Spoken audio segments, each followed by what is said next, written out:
Oke guys, ketemu lagi bersama kami di Australia. Kali ini kita kunjung ke Layan Kapolda ya, di Jakarta Tidur Center di Kote, di lokasi Bogor ini. Mari kita ikuti ulasan bersama.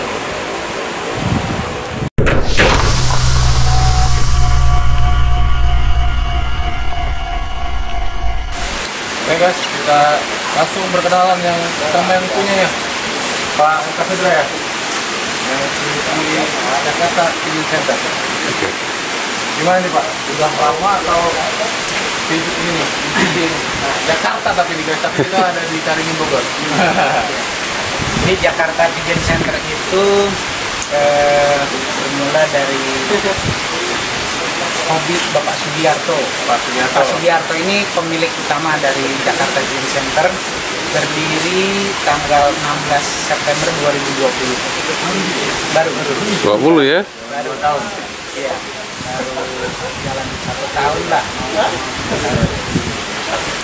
Ini konsepnya peternakan apa memang hanya untuk penampungan impor ya, Om? Awalnya sih hobi. Hobi. Awalnya hobi. Jadi Bapak itu senang sama merpati, ikan, pokoknya hampir semua jenis binatang Bapak suka. Nah kebetulan karena apa namanya di Indonesia merpati hiasnya termasuk baru, jadi Bapak berencana berangkat ingin menjadi senternya merpati hias. Waduh, di Indonesia. Gila itu. Indonesia. Jadi artinya ini untuk impor ya? Merpati impor semua berarti ya? Iya, hampir 90% merpati. Impor ya. Kalau dari sisi ininya komersilnya ada enggak? Apa memang khusus untuk menampungnya atau Tahun ini udah mulai. udah mulai ya? Ya, karena kan satu kita juga perlu pakan, Oh. kan? Terus kita ada beberapa tenaga untuk apa? Kerja ya Pak ya? Ya, untuk mengerjakan semuanya. Jadi meskipun itu nggak menjadi utama, gitu, karena utamanya tetap hobi kesenangan.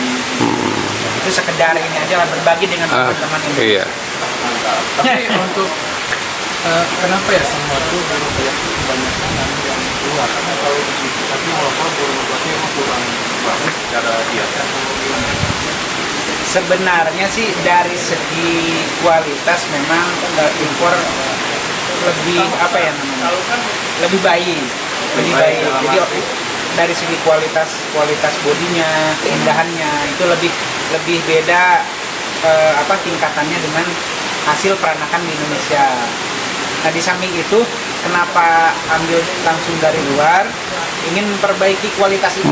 Kualitasnya. Karena kan Indonesia kan semakin kesini agak menurun. Jadi kalau kita ambil jenis yang misalkan yang sama untuk memperbaiki keturunan itu agar tetap baik lah. Rasanya terjaga. Iya.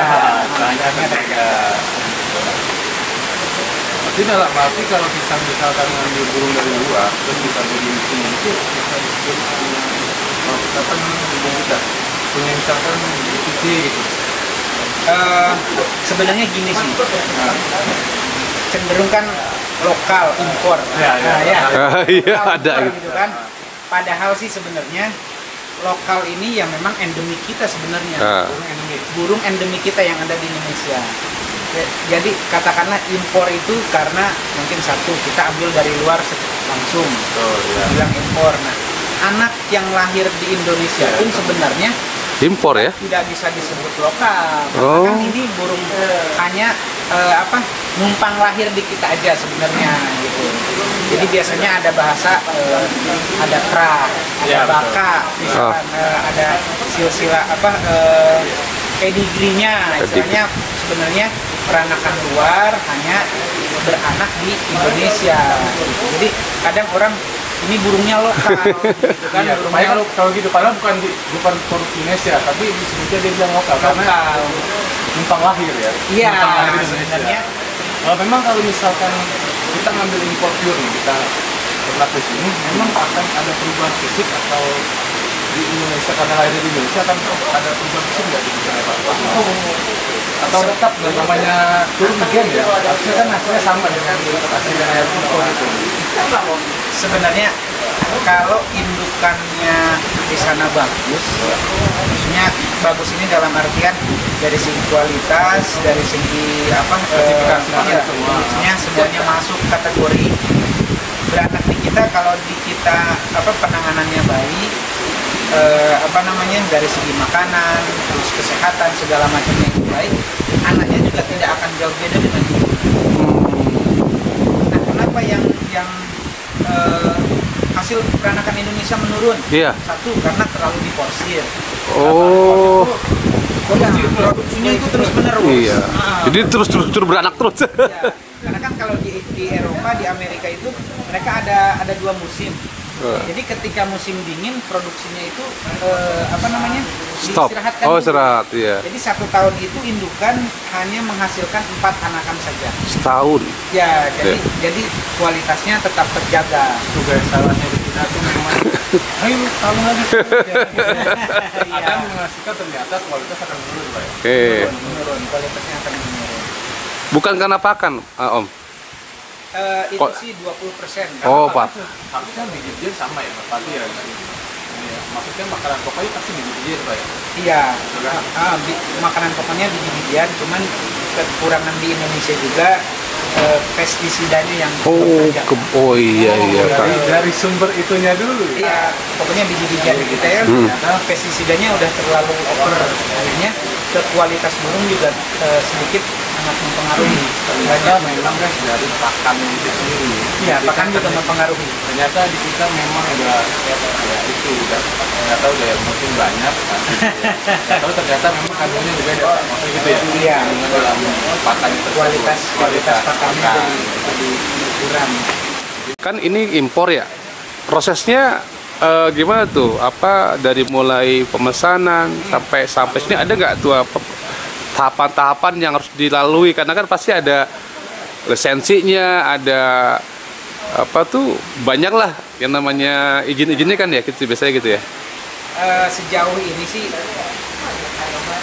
kalau kita apa namanya berusaha selalu ada jalan.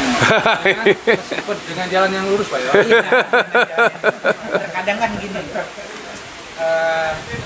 memang sebenarnya tidak mudah. Iya. Betul kan? Mendatangkan burung dari Luar ya? itu tidak Iya. mudah, tapi apa Pak Sugiarto punya apa ya namanya, punya link, punya teman, akhirnya apa tahapan-tahapan itu bisa diatasi. Jadi apa Bapak kenal baik dengan dinas peternakan, kenal Iya. baik dengan instalasi karantina peternakannya. Oh, betul. Jadi kita ada jalan buat bisa mendatangkan burung. Itu jadi tetap legal. Legal. Legal. Kan dengan luas. Keluar. Sesuai prosedur Itu penting. yang ya apa yang harus dijalankan lagi. Nggak lewat perahu-perahu. Kan ada kan itu Pak ya? Iya ada, ya ada. Harusnya legal. Membeli burungnya juga kan bukan uang sedikit. Oh, iya. Kalau kita pakai jalan seperti itu, nanti kalau ketangkep segala Oh. macam kan resikonya besar. Buyar semua. Iya. Buyar semua. Itu kalau boleh tahu yang pertama kali diimpor apa di Om IKMK? Pertama kali dulu Bapak Pak Sugiarto tuh mendatangkan. Mendatangkan burung. Ah, Pertama itu bulan November 2020 itu datengin American Moderna dari Amerika. pasti Modena nih. Itu gambarnya tuh. Aduh, Modena ini. Iya. Masa di tengah tuh kayaknya maskotnya Karena dia pertama kali Om ya. Iya, pertama kali. Dan Bapak itu termasuk orang yang pertama bisa Oh. datang dari Amerika. Berarti itu harus berterima kasih untuk orang Indonesia pecinta. burung modern Iya. apa tadi ya bisa beli di pasar tapi kalau itu harganya gimana tuh Pak? Kan beli misi Pak Ankan misalkan itu untuk dijualnya si Modena itu harganya pasti akan relatif murah daripada kita langsung impor ke sana. Iya, sebenarnya sih yang membuat burung itu mahal satu kualitasnya, kedua ongkosnya. Prosesnya Yang membuat burung itu. itu ongkosnya. Iya. Sebenarnya jadi kalau kita perorangan itu akan sangat kesulitan gitu. Iya, iya. Jadi memang satu harus orang yang berani, harus orang yang berani. Kedua harus orang yang memang punya basic modalnya ada lah gitu. Modal. Ya. Modalnya harus ada dulu. Nah untuk penjualannya sendiri, Nah itu. kita tidak tidak karena ini impor harus sekian. Oh. Ya, anaknya juga misalkan kurang baik tapi harus mahal, nggak seperti itu juga. Ya, gitu. Meskipun induknya bagus, tapi misalkan anaknya misalkan kurang, ya saya tidak bisa menjual dengan harga. Anakan itu kali? Anakan model. Berapa? 4 sampai 15.000 juta kan? Itu anakan Modena. Anakan Modena. Belum indukannya Om? Indukannya sih mulai 30 juta. Berarti kalau misalkan Pak Sugiarto tadi kalau misalkan punya satu pasang atau satu kalau gue tahu nih Pak Sugiarto tuh mendatangkan si Modena itu dari asalnya Dari Amerika ya. ya, nah. Harganya juga variasi di sana. Variasi di sana. Juga mainnya? Iya. Di sana itu per pasang mulai dari 15 juta sampai 20 juta. Terus gitu. Belum termasuk ongkosnya. Itu cuma harga burung toh ya. Iya. Sama dia nyampe ke rumah belum.